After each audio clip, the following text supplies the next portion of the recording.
Hey guys, welcome to the All Sports Pass Podcast North. I'm your host, X Kriegel X, and welcome back to the newest video in the SEC schedule predictions series, where today I'm going to be covering the Texas A&M Aggies. But before we get in this video, you already know we got to start off with the verse of the day. And today's verse comes from 1 Corinthians 16:14, and it says, "Let all that you do be done in love." Amen to that. And also, before we get in this video, keep in mind that these are my predictions. These are what I think is going to happen over the course of this season. And also, it's college football. You never really know. There might be games that I say Texas A&M will win, that they end up losing, and there may be some games that I say they lose, that they end up winning. You just never know. And also, guys, another thing before we get in this video, leave a like and subscribe for more college football content and more SEC schedule predictions. So without further ado, let's begin. So for Texas A&M, they're coming into this season following a 7-6 season, and they went 4-4 in the SEC, and they lost in the Texas Bowl 31-23 to Oklahoma State. And during last season, Jimbo Fisher was fired after the 10th game of the season, and Elijah Robinson filled in for the remainder of the season. And in this season, they won against New Mexico, then they lost to the Miami Hurricanes, and they played ULM, the University of Louisiana Monroe. Then they played Auburn and won. And keep in mind, they went on a 3-game win streak from ULM, just thought I'd tell you there. And Arkansas, they won, and then they lost to Alabama. Then they lost to Tennessee. Then they beat South Carolina. Then they lost to Ole Miss by 3. And then they played Mississippi State, where they won. And then they played Abilene Christian, who won. And Abilene Christian's a FCS team. And then they lost to LSU. And then they of course, lost to Oklahoma State. And they also lost a few key players as well, but they do have some returning. And let's take a look at their team leaders from last year. So from last season, Max Johnson, Max Johnson led the team with 1,452 yards in passing, and he had a QB rating of 63.6, along with 9 touchdowns and 5 interceptions on the season. Max Johnson transferred to North Carolina, so if you want to see what they can do here. And then rushing yards, Amari Daniels in 2023 had 105 carries for 532 yards, 6 touchdowns with a 5.1 average. And then, hold on, guys. I just lost the webpage here real quick. Sorry about that. Receiving yards, Anais Smith, he led the team in receiving yards with 795, and Anais is now on the Eagles squad. Tackles, linebacker Adrian Cooper had 83, and he actually is playing for the Packers. And then finally, on the interceptions, leading the team with 2 interceptions on there is cornerback Josh DeBerry, who now plays for the Cowboys. So, and they also did lose quite notable here. And I've said it in other videos, Walter Nolan, he of course left Texas A&M and is now going to be playing at Ole Miss. And then Evan Stewart went to Oregon. But however, they do have some notable returnees as well. And these are the top 10 these are the top 10 returning players according to College Football Network. I'll leave a link to this here. They, of course, Moose Muhammad III, wide receiver. Ruben Fothery II, offense tackle. Sorry if I said that last name wrong. And Torion York, linebacker. Sorry if I said that name wrong as well. And then Will Lee III, CB. He transferred from Kansas State. And of course, according here, He had an outstanding year with the Wildcats. Former JUCO product, played in 11 games, starting 9, and registered 42 tackles, 1.5 tackles for loss, 2 interceptions, and 8 total passes defended. And he also had a forced fumble and a fumble recovery. And then Trey Zune III, sorry if I said that wrong as well, offense tackle, he's back. Shamir Stewart, he's a defensive line. And, of course, he tallied 11 tackles, 2 for loss, and 1.5 sacks while also recovering a fumble for a touchdown against Mississippi State in his 12 games a year ago. And, oh, wait, guys, I'm so sorry. I just realized that I didn't really talk about, I did talk about Moose Muhammad or Ruben Fatheria on their stats real quick. Muhammad only had 27 receptions for 345 yards and 2 touchdowns. However, he's always showcased raw talent with a new scheme, a different regime now at the helm at Texas A&M. The stage is set for the Aggies wide receiver to have a breakout year and make a name for himself. And then Ruben Fathery, the second, once again, sorry, I might have said his name wrong. He returns to 2024 as one of the top offensive linemen on the roster. However, there is no assurance over his starting position heading into the new season. After starting 12 games at right tackle in an impressive 2022 season, he missed almost all the 2023 season. With an injury he suffered in the preseason, but he did return for the Texas Bowl game, which was against Oklahoma State, where he played guard. Fathery may be better suited to play inside for the 2024 season. Either way, he's one of the better offensive linemen on the roster and should lock down a starting spot in an improved unit. And then, of course, Shamir Stewart, I think I already said, so we're just gonna go ahead and skip here. Noah Thomas, wide receiver, he can be the most productive receiver on the Aggies roster. In 2024, at 6'6" and 200 pounds, the outside receiver has the size to dominate defensive backs as A&M's go-to wide receiver. The former 4-star recruit received 29 catches for 259 yards and 5 touchdowns a year ago. And now, of course, number 3 is Shamir Turner, defensive line. He's a versatile defensive lineman who will return to A&M for his senior season in 2024, likely to be more of an interior presence in the fall. The DeSoto native will wreak havoc through the middle and anchor an explosive group of defensive linemen. After 2023 All-SEC second-team honors a year ago, after recording 33 tackles for 10.5 for a loss, 6 sacks, and 2 forced fumbles, Turner is coming off the most productive season of his career and will be a force to be reckoned with in his 4th year. Second, Connor Wingman, QB.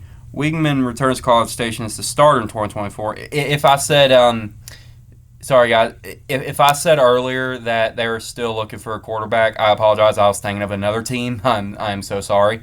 Hey, here's the thing. I've covered so many of these already, so I'm bound to make a mistake every now and then. But hey, I'm still human. Please don't hate me. Anyway, he returns to College Station to start in 2024 after starting the first 4 games of the 2023 campaign before suffering a season-ending injury. In those games, he completed 82 of his 119 passing attempts for 979 yards, 8 touchdowns, and 2 interceptions. He's one of the top quarterbacks in the SEC, and he's already a name on the lips of NFL scouts. The Cyprus native was on for an incredibly productive year before suffering a foot injury. If he can carry on his ascendancy as an accurate surgical decision-maker, Wigman will get the A&M program back on track. And then number 1, Nick Gowerton. He's an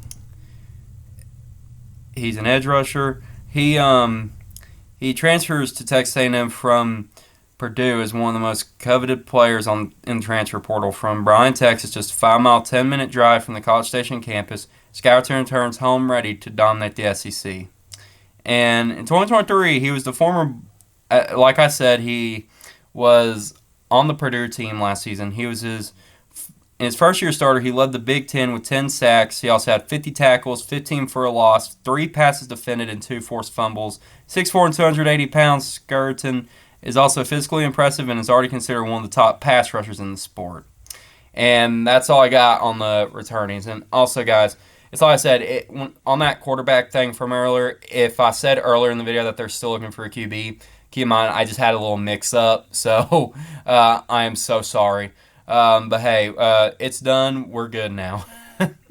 All right, but enough of that. And just before I get into my predictions, I want to see what because there's this magazine here for called Football Time in Tennessee, and as now on the Football Times SEC predictions. Now Texas A&M finishing ninth in the now 16 teams in the SEC, and it says the Aggies are another SEC team with a new head coach, Mike Elko, and he was hired to get the Aggies back in the title contention. But it may not happen this year, but he has his injured quarterback, Connor Wigman, returning, plus his outstanding wide receiver, Moose Muhammad. Since Elko excels as a defensive coach, the Aggie defense should be strong. And, of course, so I really think, of course, ninth on here is really... It's a good rating, but personally, I don't think I'd rate them that high. But however, it's really college football. Anything can happen. But however, I just think it's going to depend on how they play heading into the later parts of the season, in my opinion. Yeah. Without further ado, enough of me yapping. Let's get into my predictions. So week 1, they're going to be playing Notre Dame, and let me tell you this: week 1 games are, in my opinion, mostly a toss-up. So it's really because, of course, you didn't really play anybody. You didn't play anybody really recently. So it's going to depend on, who really wants it more to win that first game of the season. But I will say this, though, that personally, I think it's going to be Notre Dame winning this one simply because, and speaking of Notre Dame, let me take a look at them real quick. They're coming into this season following a 10-3 season, which included a Sun Bowl win over Oregon State, and of course, in my opinion, then they played earlier. Sorry, let me rewind it. They had a 5-game win streak. A 4-game win streak. Excuse me, against Ohio until that ended against Ohio State. In my opinion, was a classic game. If y'all haven't seen it, y'all need to watch it. It pretty much all went down to the goal line. But they lost to Ohio State 17-14, and then another loss they had that year was against Louisville, where Louisville was ranked number 25, and then they beat Notre Dame, who was ranked number 10 at the time, by a score of 33-20, and then they lost to Clemson, and back when Clemson was unranked at number 15 by a score of 31-23. And then, of course, the rest of their schedule was just wins. And, of course, also for Notre Dame, they're independent. Now, mostly they play teams from the ACC, but, however, they're an independent. So, really, it's ACC affiliate, I guess you could say. But, however, they're not part of the conference. They just affiliate themselves with the ACC pretty much. Yeah, but however, I do think that I just think, of course, I think for week 1, I'm going to give this one to Notre Dame because I just think, of course, Notre Dame might be the better team for week 1 because it's going to be hard to see how the Aggies can play this game. Of course, the Aggies still have a bit of some depth that might need to be figured out. So I'm going to give this one to Notre Dame. And next game at Florida, they're playing next game. Sorry, I thought I said next week there. At Florida, they're going to be playing at Ben Hill Griffin Stadium. And, it is next. Sorry, guys, I did not see that on the right side. I'm so sorry. Like, normally I'm used to going up and down, not really left and right. So, sorry on that. But, however, the next week they're playing McNeese State, and really, here's what I'm going to tell you here. McNeese State is an FCS team. Now, of course, we have seen FCS upsets in the past. Now, most notably, like I mentioned before, this person my favorite FCS upset. I'm just going to say this. Sorry, Michigan fans. 2007, Appalachian State at number 5 Michigan, where App State, an FCS team at the time, that they've since moved up to FBS. And and App State just upset them. And because of that game, Michigan was dropped from the rankings because of the fact of that loss. And it was just insane. But, however, I just think that for McNeese, I just think it's going to be, I just don't think they can do it, unfortunately, because, of course, they went 0-10 in conference play. But, however, hold on. Wait, hold on. Oh, okay. So it was a forfeit win. It says for the conference play, it was a forfeit win. So really, they don't really count it on like the official records. I'd say. Now, what I mean by I say it's because personally, it's pretty rare we see a college football game. Like I mean, for me, really, it's pretty rare that I see a college football game forfeited. But however, I don't. But so far, like. And of course, guys, just take note here that I've only been covering this for, I want to say, like maybe 6 months now, I guess you could say. Um, and I have not really had, I don't think I have a channel or really anything to really follow the FCS. So, really, really most of what I'm seeing is more FBS games. So, just keep in mind there whenever I'm talking about an SCS team. But however, I just think that for this, I just think that's going to be a win for Texas A&M. I just think it's going to happen. So I'm going to give this like it's likely going to happen. It's just like I'm sorry, not likely. In my opinion, it's guaranteed to happen. Now, unless McNeese can pull an App State or the other FCS teams that managed to do upsets, I just don't see it happening.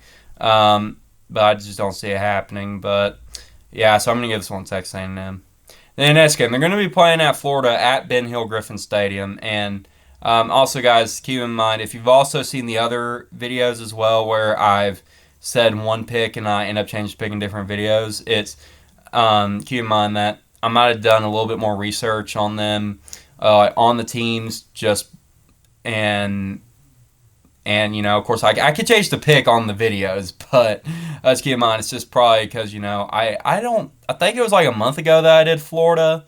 1 month ago, I believe it was. So I could have said Florida's. No, actually, no, I remember now. I think I said I had Texas A&M winning.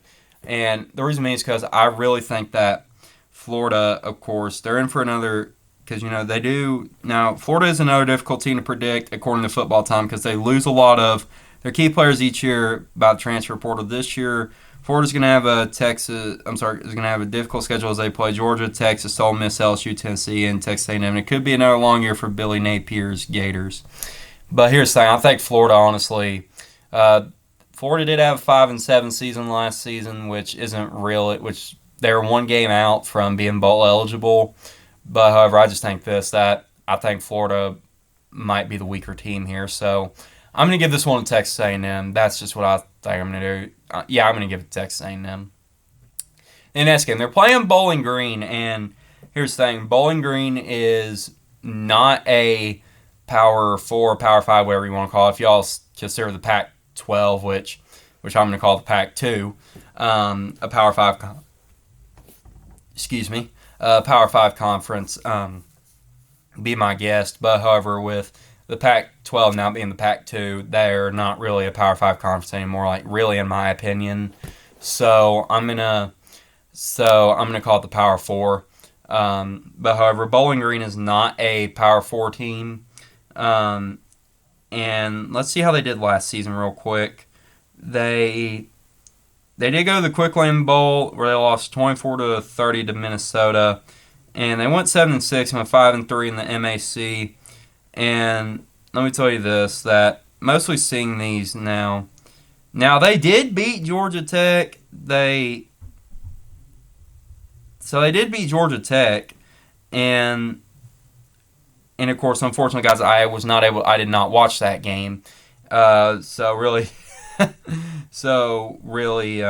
didn't really know how good because it's like I say now. Some channels I have access to, some I do not, and unfortunately, this game was played on a channel that I do not have. So please bear with me there. But however, They ended up beating Georgia Tech, but however, I just don't think that they can beat the Aggies at Kyle Field. I think Aggies should win this one, so I'm going to give this one to Texas A&M here. Then the next game, they're playing Arkansas, and this game is going to be played at AT&T Stadium, Southwest Classic. And let me tell you this, that for Arkansas, I think it might be another long year for them. I really think, of course they do have quarterback Taylon Green, transfer from Boise State, competing with Jacoby Criswell for the starting quarterback position. And actually, I can actually tell you right now who the players are that are notable for Arkansas right quick. Give me a minute. Just trying to find the page. However, for Arkansas, in my opinion, I'm just going to tell you this, that in my opinion, Arkansas has probably got one of the coolest logos in the SEC. And also, guys, if y'all want me to rank, if y'all want me to do ranking logos in my opinion, really, let me know down in the comments because I'm open for suggestions. If y'all want to see that video, just let me know.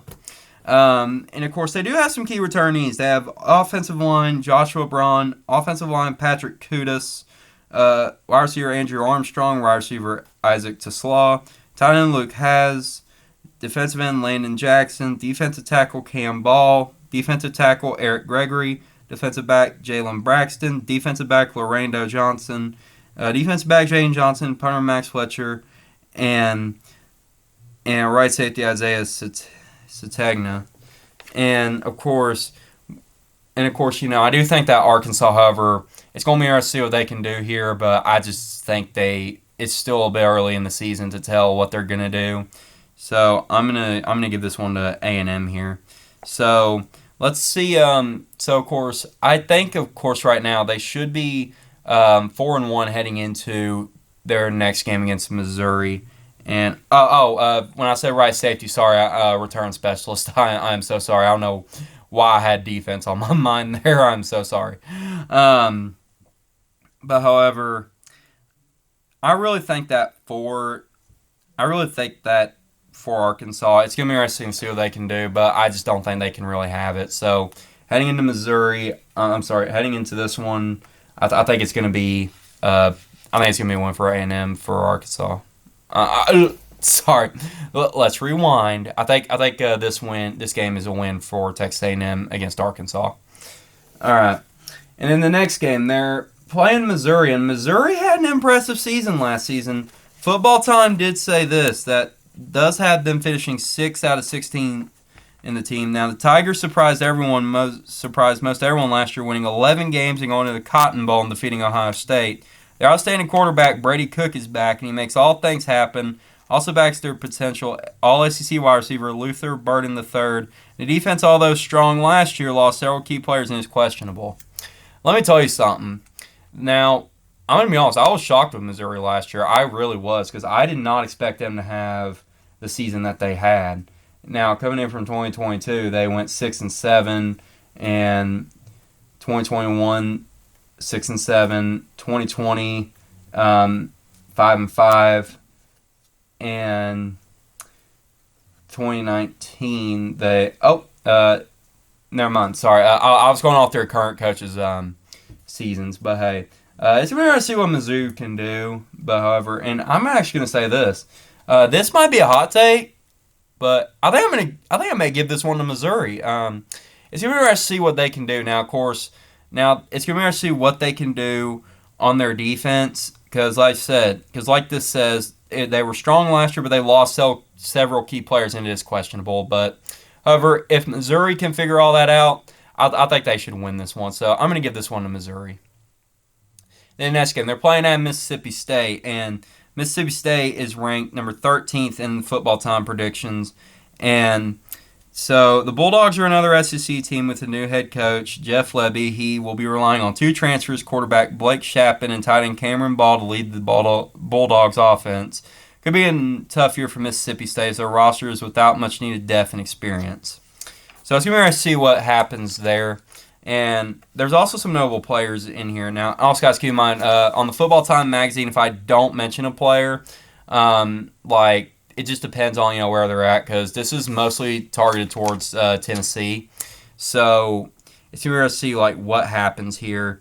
I'm sorry, not what happens here. Sorry, let me rewind. So if they're not mentioned in here, it's just because they're not really a Tennessee opponent. So that's why. But hey, as a podcaster, I just do as much research as I can, and that includes reading this. So yeah.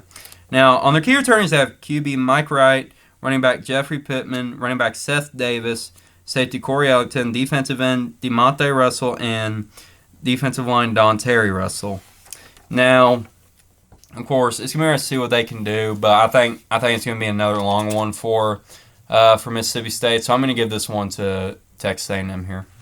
In this game, Texas A&M versus LSU, and LSU is ranked number eight in Football Times predictions, and it says what a player quarterback Jayden Daniels was for the LSU Tigers. He was their team. He was replaced by Garrett Newsmeyer. I'm sorry, I don't know how to say his name.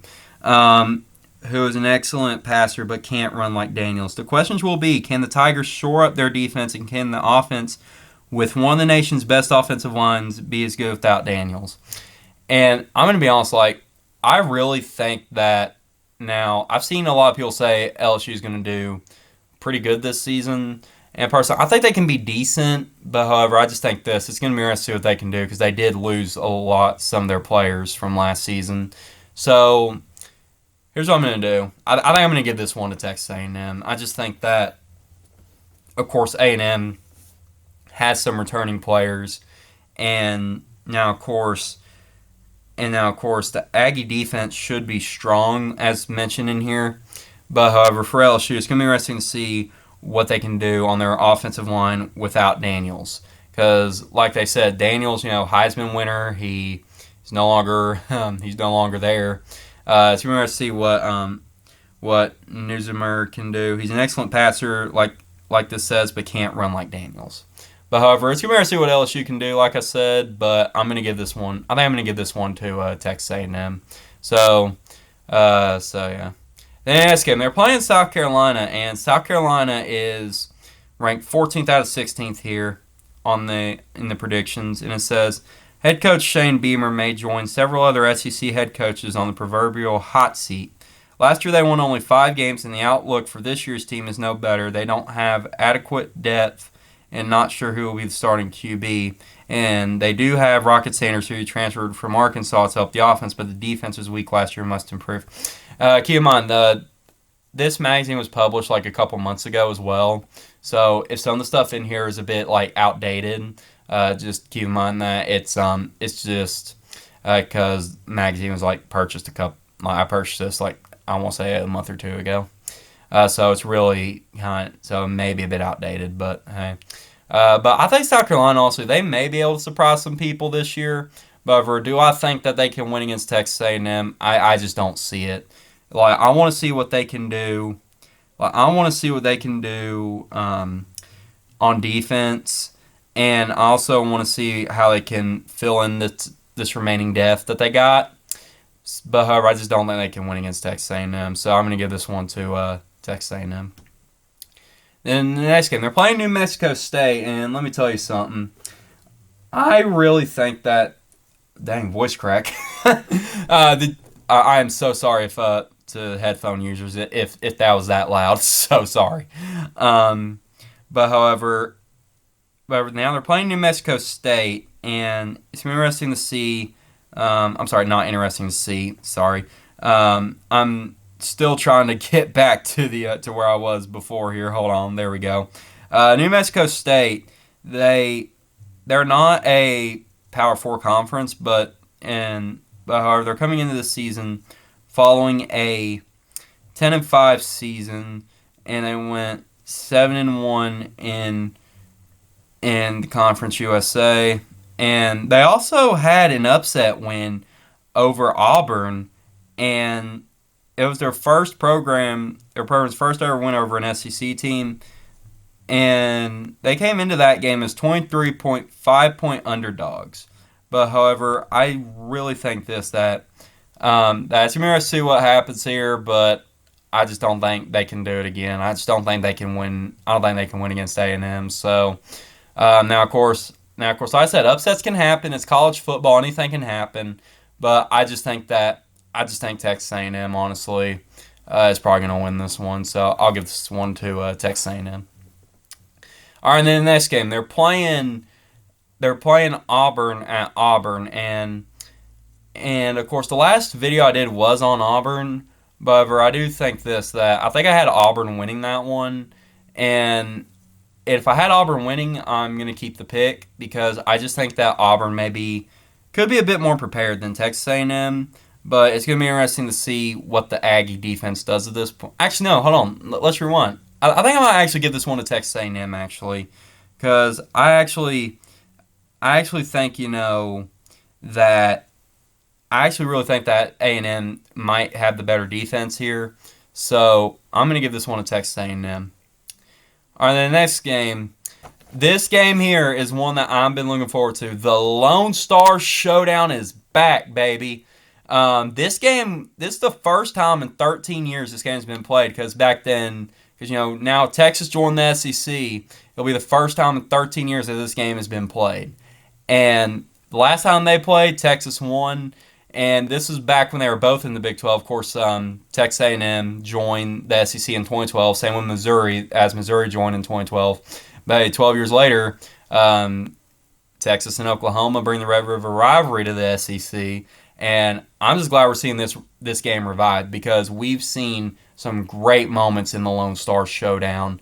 And I just can't wait to see how this game's going to go. And to be honest now, of course, I do have plans to cover the Vols this fall, but I may do a little bonus video if I can, and I may actually cover this game. It just depends on, what I'm doing that week. But, however, I actually think that Texas is coming in. They're coming off a great season last season. They went all the way to the I'm sorry, hold on. I'm at the wrong place again. Sorry, guys. They finished the season ranked number 3 in the AP polls in the nation, and of course they lost in the Sugar Bowl to national championship runner-up in Washington. And I'm going to say this, that personally, I think there's a lot of things being expected of this game, but however, I think Texas is going to continue on that hot streak that they had from last season. So I'm going to give this one to Texas. And all right, that's all I got for y'all tonight. If y'all like this video, leave a like, subscribe for more college football content, more SEC schedule predictions. And also, guys, keep in mind, these are my predictions. These are what I think is going to happen over the course of the season. And also, guys, feel free to leave your predictions down in the comments down below. I'll try my best to respond to each and every one of you. And with that being said, peace out, God bless, and good night.